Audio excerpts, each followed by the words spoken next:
mesti punya segala hal, mesti punya senjata yang namanya golok, gergaji, pisau, silet, harus punya. Kapan makainya? Lihat lawannya. Yang kamu hadapi apa? Kumis pak, silet turun. Anak-anak muda nggak cukup dibakar emosinya, berani harus, nekat jangan. Berkorban siap, konyol nanti dulu.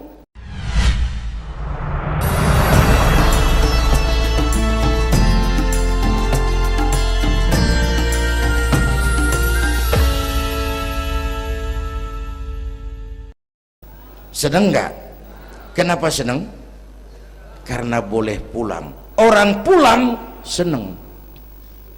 Contoh lagi, Lebaran masyarakat pulang mudik, seneng nggak? Kenapa seneng? Pulang. Orang pulang seneng.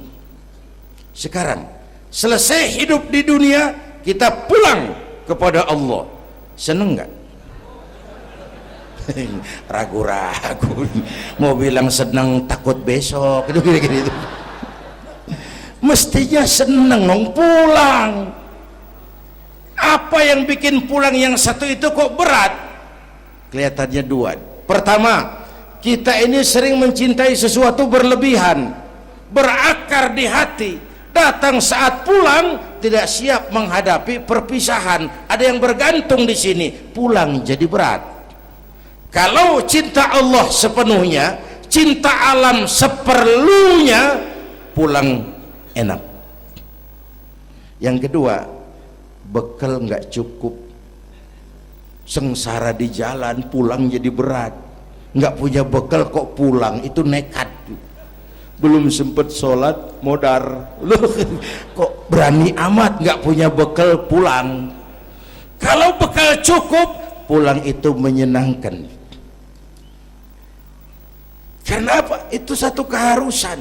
Iya, kalau umat-umat terdahulu umurnya relatif panjang. Kalau kita ini mencontoh baginda Rasul, beliau wafat umur 63 itu standar. Kalau mencontoh Nabi, jatah kita 63. Kalau malam ini kita sudah 50 tahun, tinggal 13. Waspada. Kalau malam ini kita sudah 62 tahun 11 bulan, udah jangan pakai pantangan, apa aja makan lah pak, sebulan lagi tuh, sebulan lagi, syukur-syukur dapat bonus. Dan saya bilang mati itu tidak pakai abjad. Kalau pakai abjad besok nunggu, mati bang ngacak. Kadang-kadang kakeknya segar bugar, cucunya baik. Kalau mati pakai abjad enak nunggunya. Tahun ini yang mati A, tahun depan B, tahun berikutnya C, lalu D, terus F, lalu G, lalu H. Saya Z. Repot saya, nggak ada yang ngurus, orang udah habis.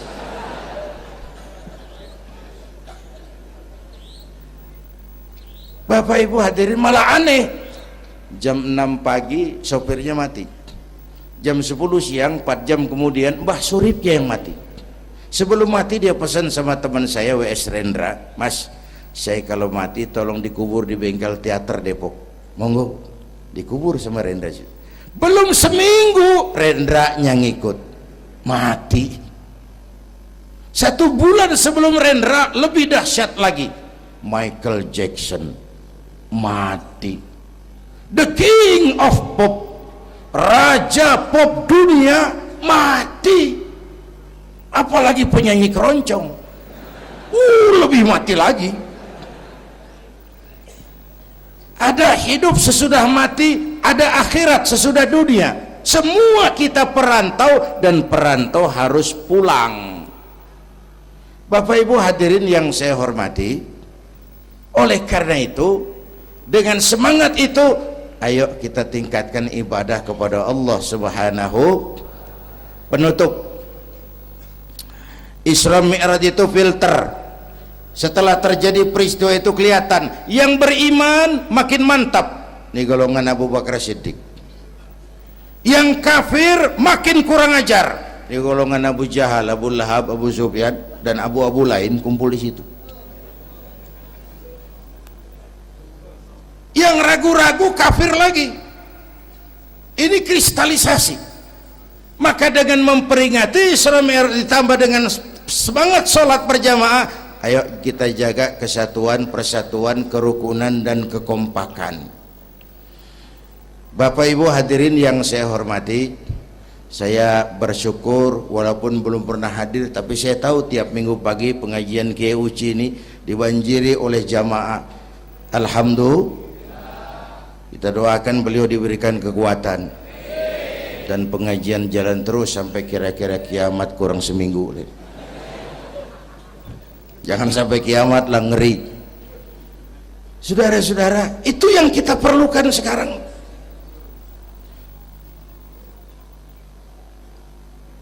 Menjaga semangat kebersamaan seperti diajarkan di masjid ini. Coba baik tingali akhlak masjid. Siapapun masuk masjid copot sendal, buka sepatu. Kenapa? Tidak ada warga kelas 1 di sini. Semua sama di depan Allah. Ini masyarakat yang mau kita bangun. Lurah masuk masjid buka sepatu, rah. Camat masuk masjid buka sepatu, mat. Wali kota masuk masjid buka sepatu. Ini Pak yang ngomong dia tuh. Sembarangan tak.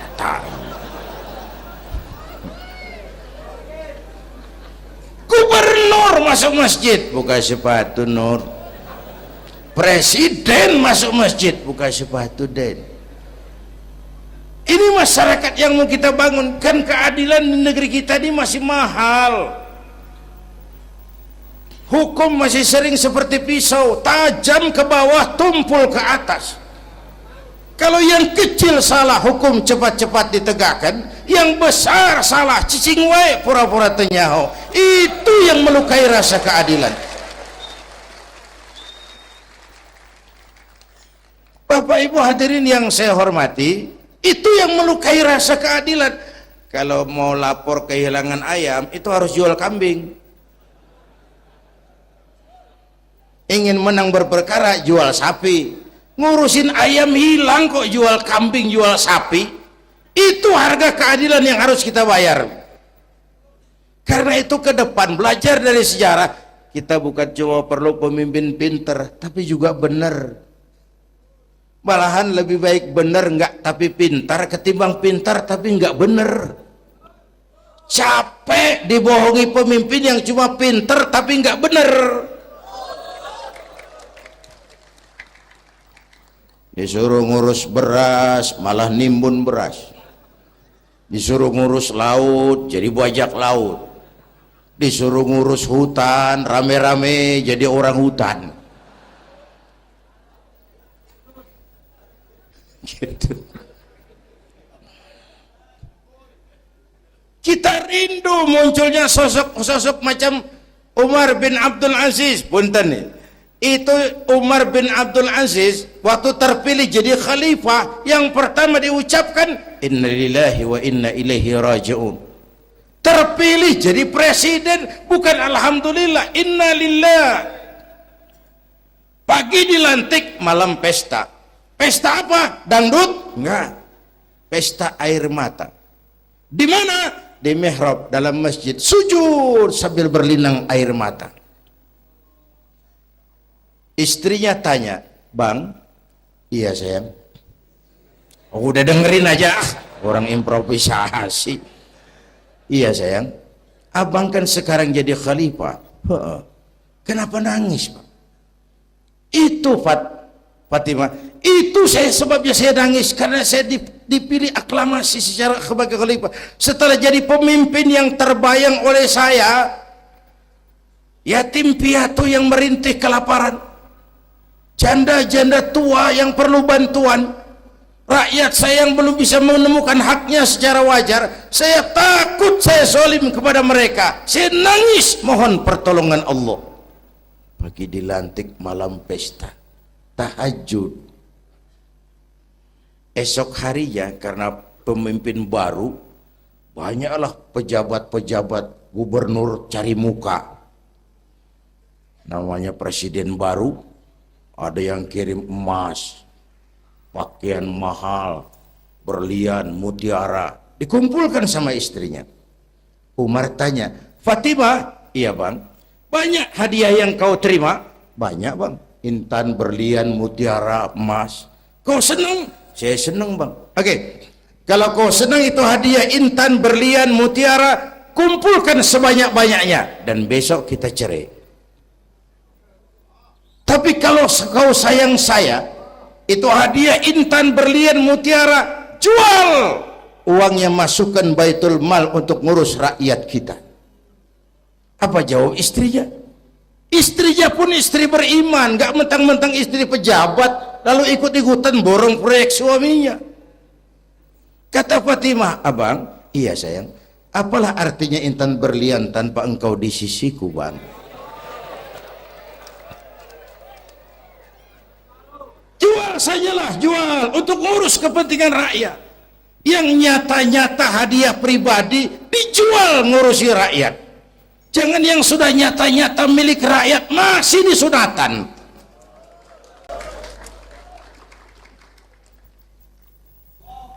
Yang antik lagi. Satu malam beliau kerja di kamar.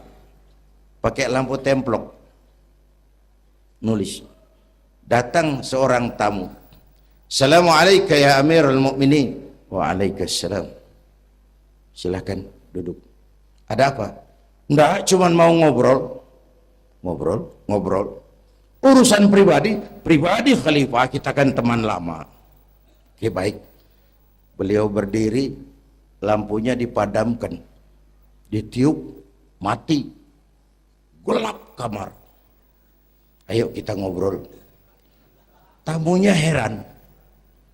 Ya khalifah. Iya. Kita kan mau ngobrol. Iya. Kenapa lampu dimatiin? Begini, Mas. Mau tamunya dari Jawa waktu itu, dengerin aja kenapa sih? Gini loh Mas. Tadi waktu sampean datang tuh, kan sampean lihat saya lagi kerja. Iya.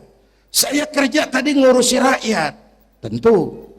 Saya kan pakai lampu. Memang lampunya kan pakai minyak, pasti minyaknya kan beli, iyalah belinya pakai uang, tentu uangnya uang rakyat. Kita mau ngobrol urusan pribadi, nggak usah pakai minyak rakyat Mas. Ayo ngobrol sampai subuh ini. Kalau yang kecil saja orang sudah berhati-hati, apalagi menghadapi urusan yang jauh lebih besar ke depannya. Bapak Ibu hadirin yang saya hormati, oleh karena itu kita memerlukan semangat kebersamaan, walaupun tidak harus selalu bersama-sama. Ini adalah potret terakhir. Baginda Nabi di awal-awal perjuangan didampingi 5 figur utama. Pertama, Nabi punya Sayyidina Abu Bakar Siddiq. Ini sahabat merangkap mertua, orang tua bijaksana, tempat Nabi tukar pikiran. Kampung itu enak kalau ada yang dituain. Yang kedua, beliau punya Umar bin Khattab, Al-Futuhat Al-Islamiyah. Imam tapi jenderal, jenderal tapi imam. Gagah, berani untuk Islam.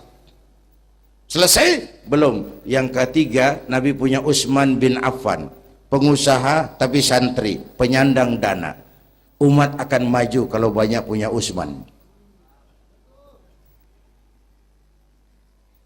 Yang keempat, Nabi punya Ali bin Abi Thalib, tokoh muda tapi intelek. Yang kelima, beliau punya Khadijah binti Khuwailid. 5 figur utama bahu-membahu membantu perjuangan Nabi. Begitulah kita berjuang. Mesti punya segala hal.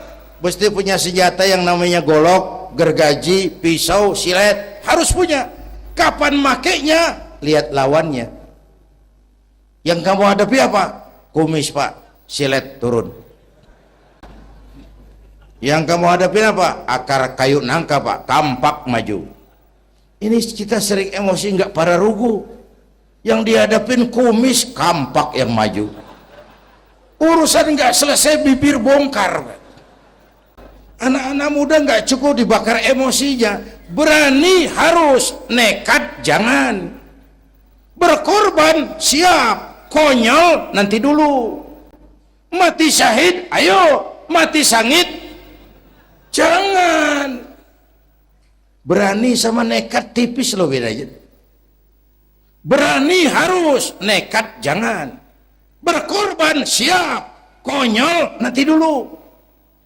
Bapak Ibu hadirin yang saya hormati, dengan semangat kebersamaan saya yakin kita bisa berbuat lebih banyak. Inilah barangkali sekelumit ikut tasyakur saya, mudah-mudahan ada manfaatnya buat kita semua. Lebih kurang mohon maaf. Usikum wa iyaya bitaqwallah. Aqulu qawli hadza wassalamu alaikum warahmatullahi wabarakatuh.